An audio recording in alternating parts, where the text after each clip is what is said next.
एक इंसान और एक पशु में जो भेद है, जो अंतर है, वो विशेष यही है, अगर मानवों की, इंसानों की क्वालिटीज देखी जाएं, गुण देखे जाएं और उनकी तुलना पशुओं से की जाए तो बहुत सारी चीज़ों में समानता भी है। जैसे इंसान खाता है, पशु भी खाता है, और कई बार पशु पक्षी हमसे बेहतर खाते हैं। मानसरोवर का जो हंस होता है, उससे अच्छा महंगा भोजन भला कौन कर सकता है। इतने कीमती मोतियों को जो चुन चुन करके खाता। इंसान मकान बनाता है तो पक्षी भी बनाते हैं, और कई बार इंसानों से बेहतर बनाते हैं। अगर मनुष्य परिवारवाद बढ़ाता है तो वो एक पशु पक्षी भी करता है, वो एक मधुमक्खी भी करती है। अगर इंसान भविष्य के लिए जमा पूंजी करता है तो वो तो एक चींटी भी करती है। उसके बिल में खोज के देखो तो भंडार भरा है। मधुमक्खी शहद का पूरा भंडार भर के रखती है। अच्छी आवाज अगर मानव के पास है तो कोयल की तुलना कौन कर सकता है। अगर मनुष्य नाच सकता है तो मोर से अच्छा नृत्य कौन कर सकता है। अगर इंसान अच्छे अच्छे रंगीन कपड़े पहन सकता है तो वो तो एक गिरगिट भी रंगीन होता है,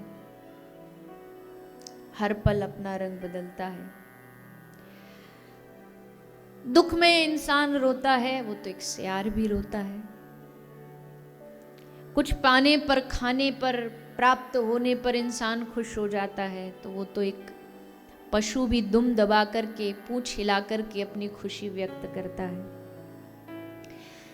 ये सब कहने का मतलब सिर्फ इतना है कि इंसान और पशुओं की अगर बराबरी करी जाए तो हर मायने में पशु हमसे आगे निकलेंगे।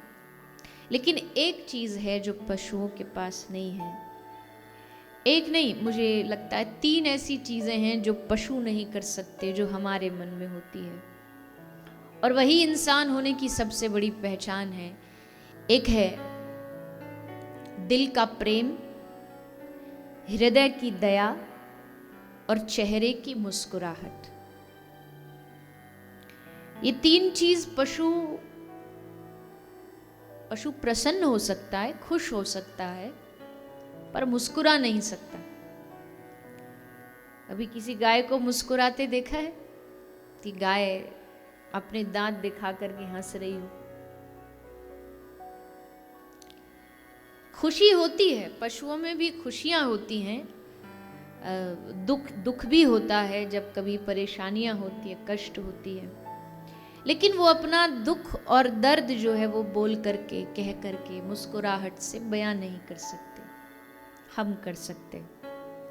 मानवों के पास ये गुण भगवान ने दिया है कि वो अपने चेहरे की मुस्कुराहट से, अपने हृदय की दया से और अपने मन के प्रेम से पशुओं से अलग बन सकता है। लेकिन अगर ये तीनों ही खत्म हो जाए, हृदय में दया ना रहे, मन में प्रेम न रहे, चेहरे पर मुस्कुराहट न रहे, तो मानव का मानव होने का क्या लाभ है? मनुष्य होने का क्या लाभ है? किसी ने बहुत सच्ची बात कही कि आज इंसान तो घर घर में पैदा हो रहा है। हर घर में इंसान पैदा होता है, इंसान घर घर में पैदा हो रहा है, लेकिन इंसानियत कहीं कहीं ही पैदा होती है, मानवता कहीं कहीं ही पैदा होती है। और मानवता को बनाए रखने का ही जो काम है वो सत्संग करता है। इंसानियत, मानवता जिंदा रहे, जीवित रहे, उसी के लिए ये सत्संग, ये कथामृत का रसपान कराया जाता है। राजा का दायित्व है कि वो अपनी प्रजातंत्र को, अपनी प्रजा में रहने वाले हर व्यक्ति को बराबरी का न्याय दे।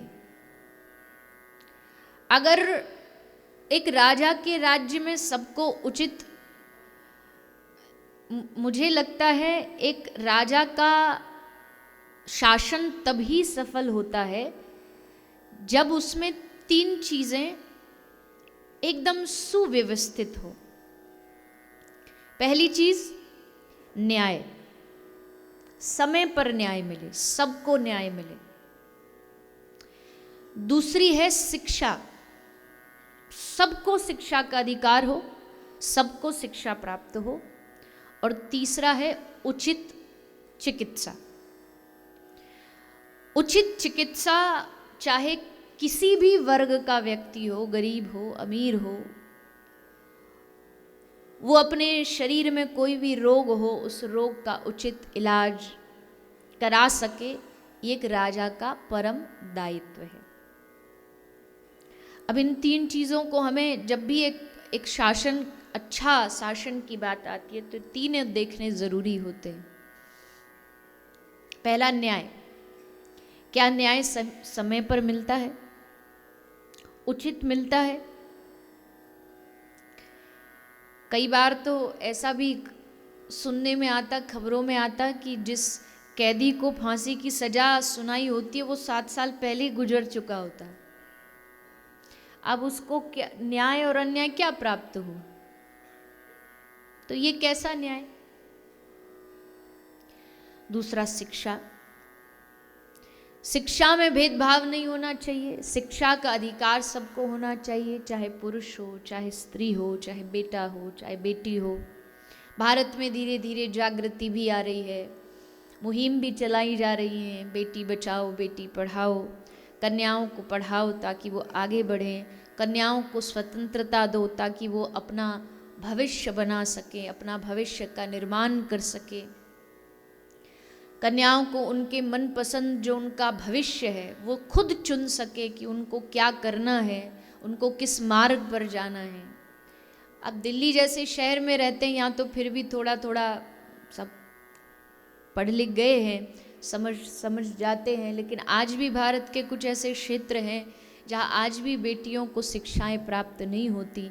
वो चाहती हैं कि आगे बढ़ के कॉलेज जाएं, पढ़ाई करें, लेकिन वो व्यवस्थाएं उन्हें नहीं दी जाती। क्यों? क्योंकि बेटी है, ये घर से बाहर पढ़ने कैसे जा सकती हैं। तो शिक्षा सबका अधिकार है, उचित शिक्षा मिले। और तीसरा उचित चिकित्सा। माफ करना पर आज भारत में आधे से ज़्यादा लोग जिनकी मृत्यु होती है वो चिकित्सा के अभाव में होती है। जिस प्रकार की चिकित्सा उनको प्रदान जो प्राप्त होनी चाहिए वो चिकित्सा प्राप्त नहीं होती। दूसरी बात, चिकित्सा व्यवस्था में भी कहीं कहीं ऐसी कमियां हो जाती हैं। अब दिल्ली जैसे शहर में अगर एक एम्बुलेंस को हॉस्पिटल तक पहुंचना हो तो उसको मानो पूरी बैतरनी पार करके जाना पड़ता है। कैसे पहुंचे? चारों तरफ लोग ही लोग हैं और दिख भी जाता है लोगों को कि पीछे से एम्बुलेंस आ रही है, उसको रास्ता चाहिए, पर हम क्यों, हम खड़े हैं पहले से। ये बातें मैं इसलिए बस निवेदन कर रही हूँ, ये भागवत में कहीं लिखी नहीं है, पर समय के अनुसार चीज़ों को समझना भागवत के में कहना आवश्यक है ताकि हम जिम्मेदार नागरिक बने। कहीं कुछ ऐसा दिखता है कि कोई रास्ता चाहिए तो आप रास्ता दीजिए, और केवल रास्ता नहीं दीजिए, असल में ठाकुर जी के चरणों में प्रार्थना भी करिए, हे प्रभु जो भी व्यक्ति जा रहा है आप उसे स्वस्थ करें, उसके आरोग्य प्रदान करें, क्योंकि यही चीज़ हमें धार्मिक बनाती है। धार्मिक मैंने कहा, धार्मिक होना केवल कोई बाहर की वस्तु नहीं, हृदय की दया ही हमें धार्मिक और धर्म से जोड़ती है। तो चिकित्सा उचित होनी चाहिए, चिकित्सा में कोई भेदभाव नहीं होना चाहिए। चिकित्सा करने वाले, एक खबर आई थी, वो एक पेशेंट ऑपरेशन करा के गया, घर आया तो अब वो रात को सोए तो उसको सपने में उसको सुनाई दे कि उसके फोन में पेट में फोन बज रहा है, घंटी बज रही है। तो वो 1 दिन देखा, 2 दिन देखा, अब उसको लगा कुछ तो गड़बड़ है, हर 2-4 घंटे में घंटी बजती है। तो डॉक्टर के पास गया, पता चला, अखबार में पढ़ा था मैंने, ऐसे ही नहीं बोल रही, तो उसमें बताया कि वो जो कर रहे थे ऑपरेशन, वो बेचारे नशे में भीतर घुसे थे और नशे में ऑपरेशन करके फोन अपना वहीं भूला है।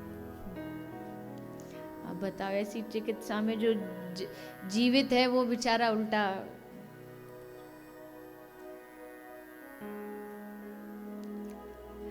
और जब मैं बात कर रही हूँ उचित न्याय, उचित चिकित्सा, उचित शिक्षा, तो इसका मतलब केवल मानवों के लिए नहीं। उचित न्याय केवल मानव ही प्राप्त करें ऐसा नहीं, मनुष्य को ही मिले ऐसा नहीं। उचित न्याय एक छोटे से छोटे जीव को प्राप्त होना चाहिए, वो कोई भी हो, उसके साथ अन्याय ना हो।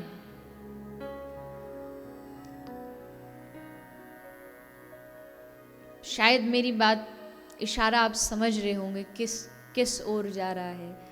आज के समय में मानव अधिकार की तो हम बात करते हैं, मानव ह्यूमन राइट्स, लेकिन ह्यूमन राइट्स के साथ हम ये भूल जाते हैं कि इस दुनिया में और भी प्राणी रहते हैं, उनका भी यहाँ जीने का पूरा अधिकार है,